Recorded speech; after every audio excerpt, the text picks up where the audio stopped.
এই পিঠেটা বানালে বাড়ির যে কেউ পছন্দ করবে, নিমিষে শেষ হয়ে যাবে। সফট, মসৃণ, পাতলা, নরম। এবার বাটির মধ্যে নিয়েছি আমি ঢিকি কোটা আটা। আপনাদের যদি ঢিকি কোটা আটা না হয়, যদি মেশিনে আটা হয় তবুও চলবে। যে কোনো আটাতেই আমরা করে নিতে পারবেন, মেশিন হোক বা ঢিকির কোটা, যে কোনো আটাতেই করতে পারবেন। এর মধ্যে আমি দিয়ে দিব স্বাদ মতো, অবশ্যই আগে প্রথমে দিতে হবে লবণ। লবণ না দিলে তো কোনো কিছুই টেস্ট হয় না। এবার আমি এখানে দিচ্ছি কালারফুলের জন্য হলুদ দিচ্ছি, আর ঝাল টেস্টির জন্য দিয়ে দেবো গুঁড়ো লঙ্কা দিয়ে দিচ্ছি। এখানে আমি দিয়ে দিচ্ছি 5 রকমের মশলাকে আমি কুটে নিয়েছি। 5 রকমের মশলার মধ্যে আছে 5 ফোড়ন, এলাচ, জয়িত্রীটাও আছে এখানে, মৌরি, কালো জিরে, মেথি, সমস্ত কিছু আমি শুকনো কড়াই ভেজে গরম করে নিয়েছি, সেটা আমি একটু দিয়ে দিচ্ছি। এবার শুকনো উপকরণগুলো আমি খুব ভালো করে হাতের সাহায্যে মেখে নিচ্ছি। এভাবে মেখে নিলাম। এবার আমি একটু একটু করে দিয়ে দিচ্ছি গরম জল দিয়ে দিচ্ছি। যে জলটা আমি গরম করে নিয়েছি, সেই জলটা আমি আটার মধ্যে এভাবে দিয়ে দিচ্ছি।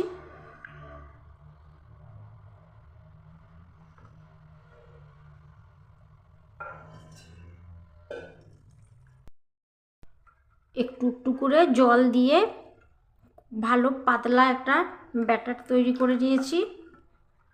এভাবে আমি 10 থেকে 15 মিনিট খুব ভালো করে ফেটিয়ে নেব। ভালো করে 10 থেকে 15 মিনিট ফেটাতে হবে, তাহলে পিঠেটা খেতে খুবই ভালো লাগবে।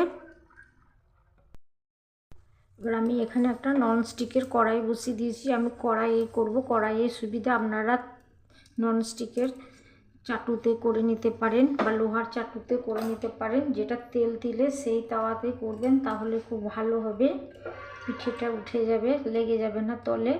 এবার আমি দিয়ে দিচ্ছি, দিয়ে দিচ্ছি এভাবে হাতে করে নিয়ে ঘুরিয়ে দিচ্ছি।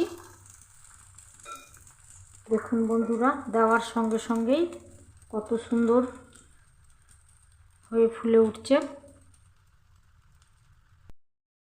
এবার পিঠেটা আমার কড়াই থেকে উঠে চলে আসছে। খুব সহজে যখন উঠে যাবে তখন বুঝে নিতে হবে পিঠেটা হয়ে গেছে। দেখুন চারিদিকে কড়াইয়ের মুখগুলো খুলে যাচ্ছে। এই অবস্থায় আমি এভাবে ভাঁজ করে নিচ্ছি, এভাবে ভাঁজ করে তুলে নেব। সেম আবারও আমি এভাবে তেল লাগিয়ে দেব। গ্যাসের ফ্লেমটাকে আমি লো টু মিডিয়াম করে রেখেছি, হাই ফ্লেমে করিনি। হাই ফ্লেমে করবো না, লো টু মিডিয়ামে করলেই পিঠেটা খুব ভালো হবে। আবারও আমি ব্যাটারটা দিয়ে দিচ্ছি, এভাবে ঘুরিয়ে নিচ্ছি। কড়াইয়ে করলে গ্যাসটা নোংরাও হবে না। আবারও কড়াই থেকে ছেড়ে যাচ্ছে, তখন আমি এভাবে আবারও ভাঁজ করে নিচ্ছি। দেখুন বন্ধুরা, কত সুন্দর কালারফুল একটা টেস্টি মশলাদার পিঠে।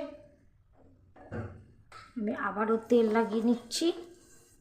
যতবার পিঠেটা দিব ততবার তেল দিয়ে বিরাজ করে নেব।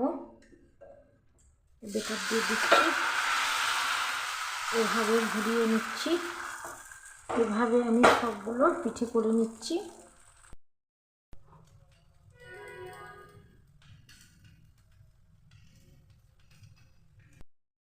পিঠেটা যদি ভালো লেগে থাকে তাহলে লাইক, সাবস্ক্রাইব আর শেয়ার করে আমাকে সাপোর্ট করুন। সবাই ভালো থাকুন, সুস্থ থাকুন।